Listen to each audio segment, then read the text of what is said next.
Je te parle maintenant de la progestérone. Alors, la progestérone qui va être sécrétée dans la deuxième partie de notre cycle, donc elle va commencer à peu près aux alentours du jour 15, 16, 17 et puis monter progressivement et être à son sommet juste une semaine à peu près avant nos règles. Et puis ensuite de ça, elle va diminuer puis recommencer le mois suivant.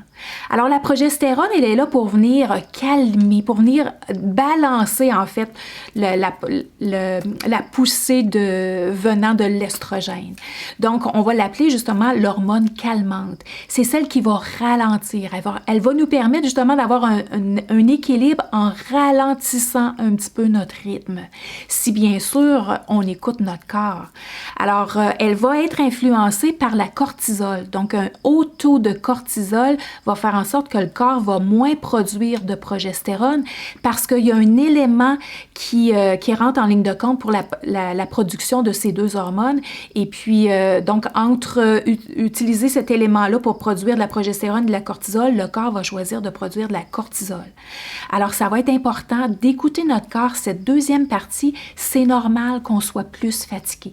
Parce qu'en fait, si notre corps n'a pas produit assez de progestérone, il va y avoir un débalancement hormonal et c'est là qu'on va ressentir des symptômes un petit peu plus poussés. Donc, une fatigue extrême, vraiment un ralentissement au niveau de notre métabolisme. Ça va être peut-être cette période-là où est-ce qu'on va avoir une fluctuation dans notre poids, où est-ce qu'on va avoir plus de facilité à accumuler de la graisse plutôt que de la laisser aller.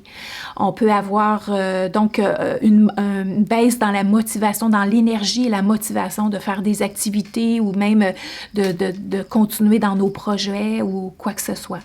Alors, tout simplement, qu'est-ce qu'on a besoin de faire? C'est qu'on veut gérer notre stress, très important, parce que le cortisol va énormément influencer la sécrétion de progestérone. Ça, c'est la première chose.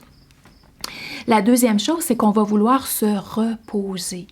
Alors, au lieu d'être la superwoman pendant tout le mois, constamment et pendant tout le mois, tous les mois, toute l'année, on veut justement suivre ce rythme naturel de notre corps, où est-ce qu'en début de mois, on donne le paquet, puis la deuxième partie de notre mois, deuxième phase, on se repose, on se ressource. Notre corps, il y a une raison pour laquelle notre corps a été fabriqué de cette façon-là, pour nous permettre d'atteindre cet équilibre.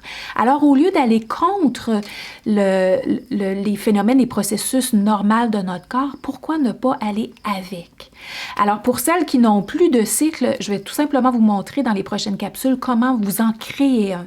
Parce qu'en fait, c'est important de prendre en considération que même si les hormones sont en déclin à partir de l'âge de 40 ans, elles sont encore présentes et notre corps en a encore besoin. Alors, si on veut les produire de façon naturelle plutôt que de se tourner vers la médication, il y a des choses qu'on peut faire. Alors, on peut changer notre mode de vie. Donc, on diminue notre stress, on se repose, on se ressource, on prend des pauses régulièrement et au lieu d'aller vers les activités intenses, c'est le temps de faire de la méditation, c'est le temps de faire du yoga, c'est le temps de faire des activités qui sont un peu plus calmes, qui demandent moins de notre énergie. Et il y a aussi des aliments qui vont supporter la sécrétion de progestérone, la production de progestérone. Alors, on va aller avec des aliments qui sont plus riches en glucides, mais de façon naturelle. Alors, on va aller avec toutes les sortes de courges, les patates douces, les légumineuses, les haricots, encore une fois, les crucifères, donc brocoli, chou-fleur, chou de Bruxelles, les polyphénols comme les épinards, les amandes, pécanes, artichauts, brocoli, kale, le thé vert, les noix, les graines, citrouille, tournesol, sésame, lin, donc les graines habituelles, et les fruits agrumes comme les oranges, citrons, mandarines, papayes et les mangues. Alors donc, on va donner à notre corps un petit peu plus de glucides, mais des glucides naturels. Alors on le ressent, souvent les gens me le disent, à la fin d'un cycle, on dirait que j'ai une envie incroyable de manger du sucre.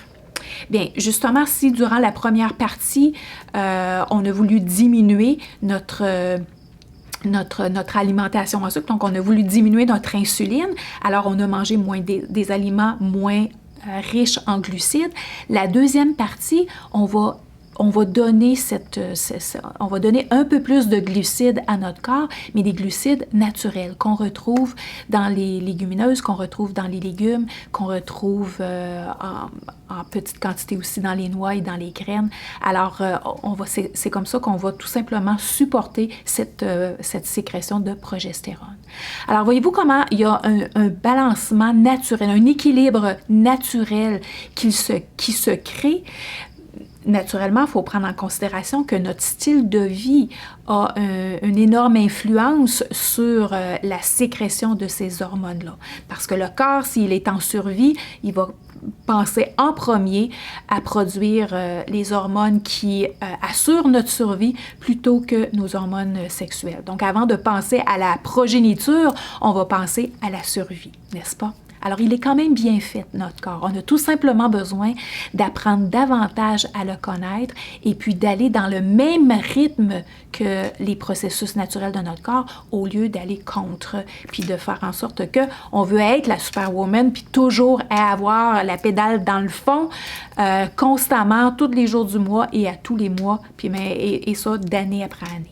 Alors, ça te fait prendre conscience que, OK, c'est vrai que je le ressens, cette partie où est-ce que j'ai besoin de me reposer un peu plus. Bien, vas-y, repose-toi, allonge ta durée de ton sommeil, fais en sorte que ton sommeil il est réparateur. Fais des siestes si tu en as besoin. Fais des pauses. C'est correct que tu n'ailles pas au gym 30 jours consécutifs. C'est correct que tu prennes le temps de te reposer, de te ressourcer. Ton corps, il est en train de te le dire qu'il en a besoin.